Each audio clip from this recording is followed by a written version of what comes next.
Coach, whenever you're ready. Yeah. Obviously, it's a really good sweep for us. It's hard to beat anybody, you know, two times on a weekend, much less three. It's just, and this league's so competitive. So anytime you can get a sweep, it's big because, it's a long season and things happen and you have a bad weekend and sometimes this makes up for it a little bit. But, I thought overall that we played really well. We turned a couple really nice double plays. Landon gave up solo home run. I didn't feel like solos were going to beat anybody today. Gave up two of them. We're down 2-0 and, cut it in half. And, it's just, you knew that the ball was going to fly out of the park today. And as a matter of fact, when we took our batting practice inside, I didn't want our guys hitting in it. I knew it was going to turn and come out of the northwest pretty good. And Coach Thompson and I talked about it last night after the game. We just go work on some things, work on hitting the ball through the middle and the other way, and I think it worked a little bit. But overall, just solid games. We played solid all weekend. I don't know if we made an error all weekend. I'm not sure, but I tell our guys all the time as well that if you pitch a little bit and you play really good defense, you're going to be in the games. And we have an explosive offense, and we put together a couple of really good innings. We didn't get as much as we wanted there, and I think the fifth, but we set it up, and we just didn't quite get the big hit. They set their inning up in the top of the eighth, base loaded, 2 outs, and we got to pop up to the catcher, and then we took advantage of a leadoff walk, and then we had a 2-run homer, and built up another inning where they had to make a decision on whether they're going to put somebody on or not and get to Brent. And, he wasted no time. He stayed on that slider, went the other way, hit it up in the jet stream, just let it blow out. At a minimum, he had a sac fly, and it worked out. But it was a really good weekend for us. What did you think about the bottom third of your order today? And then Thomas in particular seems like he may be turning a corner the last week or so. Well, he's been swinging the bat good, obviously. But the bottom of the order, has been really, I think all weekend did a pretty good job. I know that, Ryder had 7 hits on the weekend. I think he had 2, 3, and 2 today, a couple home runs. He's in the 7-hole. Souza got a few hits, but he also walked a few times, scored some runs. And then obviously Thomas got a couple hits on Friday. Can't remember what about yesterday. And then today, a couple more. It was, it was good because those 8, 9-hole hitters can really run. They're a threat on the bases too. So if they're on for Davelin or Aloy, it might help them get maybe a better pitch or two, or we might steal a base. But end of the order was really big this weekend. They made a late pitching change because of what happened with their guy yesterday. How far in advance did you know what they were going to do pitching wise, and did it throw you off at all today? No, it didn't throw us off. We knew that he got hit yesterday in BP by one of their own players, hit a ball out of the park and wasn't paying attention, and it hit him pretty good. That's a bad break. But we found out this morning about, I think it was probably around 10, that he wasn't going to pitch for sure, and who was going to pitch. And we felt like if he didn't pitch, it would be their Tuesday starter who had really good numbers. He's a really good pitcher. He doesn't throw very hard, but he can pitch. He doesn't walk people. I think he walked 1 today, maybe 2. Yeah, 1. And I think he only had 5 walks coming in. And, now he's up to, I guess, 6 walks and about 30 Ks. And he just kept pounding strikes. But you got to look back at the inning. We only scored 1 run and we made him throw 30 pitches. Pretty amazing. Maxwell set that up with his 12-pitch at bat. And then it seemed like Cahill had a really good at bat as well, where he fouled off a bunch of pitches. I don't know how many he saw, but it was a quick 2 outs and then bang, here we fight. And, that probably cost him at least 1 inning, probably 2 more innings if he kept pitching the way he was and we didn't hit him. I think that was Maxwell's longest at bat of the year, but he's had some similar ones to that. What is it about him that he's able to, just fight like that at the plate? Well, he's got a really short, compact swing, and he's he definitely with 2 strikes makes some adjustment in the box, and not trying to do too much, just kind of fight until he gets something, maybe a mistake, and try to hit it right back at somebody. For the most part, he's, like I said, he's just a good hitter. He's been around. He's got a lot of college at bats, and that's why he hits in the 3-hole, because he's a tough out. I mean, you could hit him anywhere, but he's just really tough out, and you could do a lot of things with him. You can bunt, he can bunt for a hit both sides of the diamond. He can hit home runs, and he can hit for average. So it's been fun having him. Sorry, Dave, just some clarification. You didn't want him hitting on the field just because you didn't want him seeing the those long Well, balls sometimes out. when you take batting practice on the field, it's third day in a row. You're kind of worn out anyway. I mean, we played 2 games, Tuesday, Wednesday, Friday, Saturday, hit on the field. Didn't hit on the field maybe one day for sure, maybe both days, Tuesday or Wednesday. Just go inside, the wind's not blowing, it's not beating on you. Lighter stretch, not running the bases, we hit on the field Friday, Saturday. And, we just felt like, it might save a little bit of energy. And, sometimes the wind's blowing like this, you start hitting, you get a little crazy. We have controlled rounds where they're working on things, and I'm not saying they would, but we just feel like the overall, we thought it would be better just to save their energy, hit inside. We know our own field. We know the wind. We're going to take some fly balls when we came out.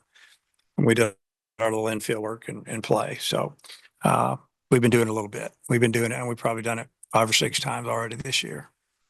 Landon, 63 pitches, saving him for later this season. What'd you see from him early on, and what Yeah. maybe prompted you to go to? Just felt like, they were going to come around on him a third time. We had a bunch of guys ready to go.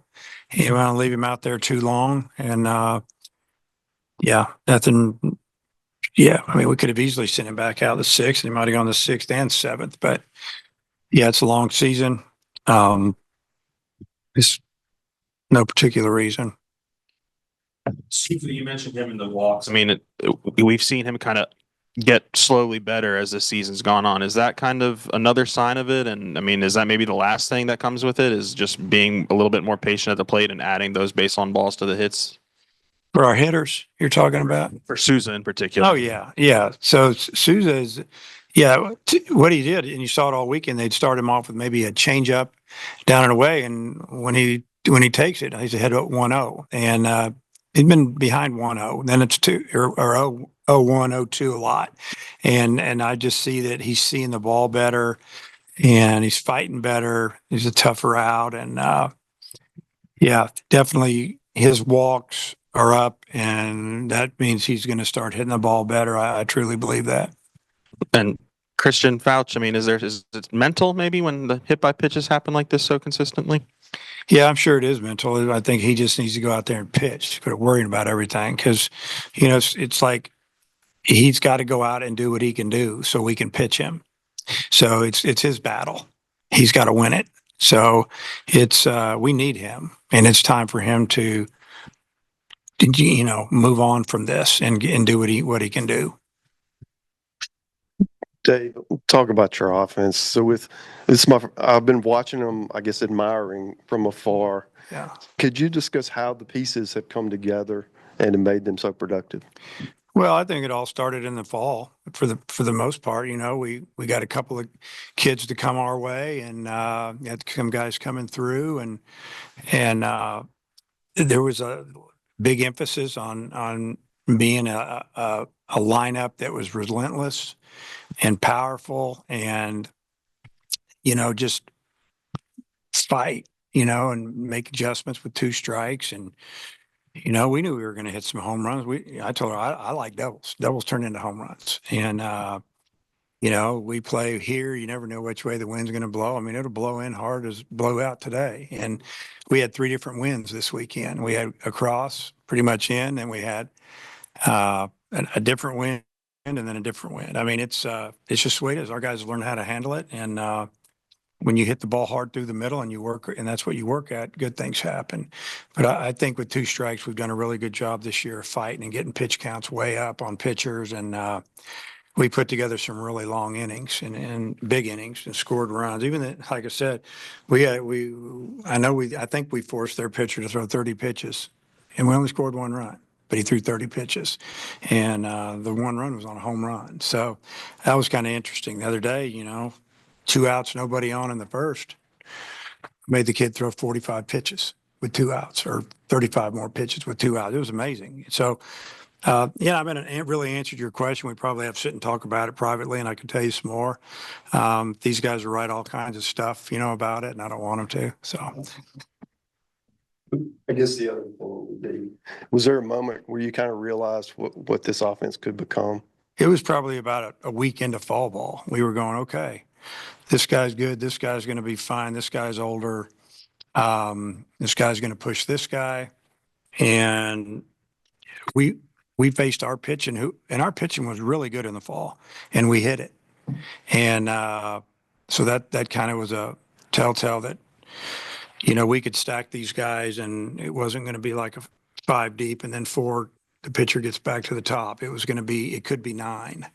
And it got a lot deeper over the last few games, in my opinion. If you just look at what we've been doing all over the lineup, and one day it may be the middle or the top, and then it's the bottom. And, it's just like last weekend, Ole Miss, they walk, I think it was Logan Maxwell to load the bases.